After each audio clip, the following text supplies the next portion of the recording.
Hello viewers, welcome to AutoShack's Maintenance Motorway. This is season 1, episode 3. Now in this episode, we're going to be talking about how to figure out the correct tire pressure for your vehicle, and also the importance of maintaining the correct tire pressure.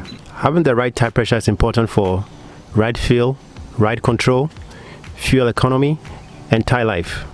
We also go over the effects of overinflation, that's having too much tire pressure, and underinflation, having too little tire pressure. But how do you figure out what the right tire pressure is for your vehicle? The correct tire pressure is usually printed in the door jamb. Let's use this vehicle as an example. For the front tires, we have 32 psi or 220 kilopascal. For the rear, we have the same pressure, 32 psi or 220 kilopascal.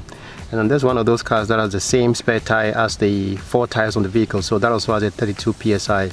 Now if this had one of those small spare tires, it would have a pressure requirement of about 60 psi, which is roughly 420 kilopascal.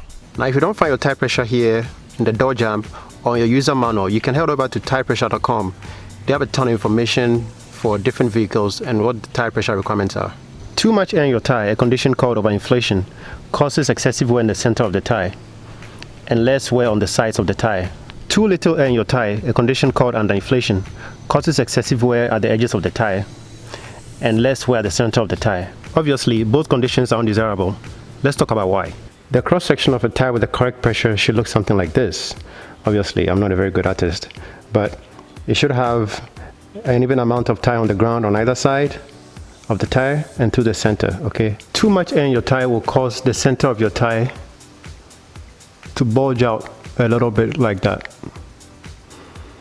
What that means is that only the center of the tire is going to be riding on the ground most of the time.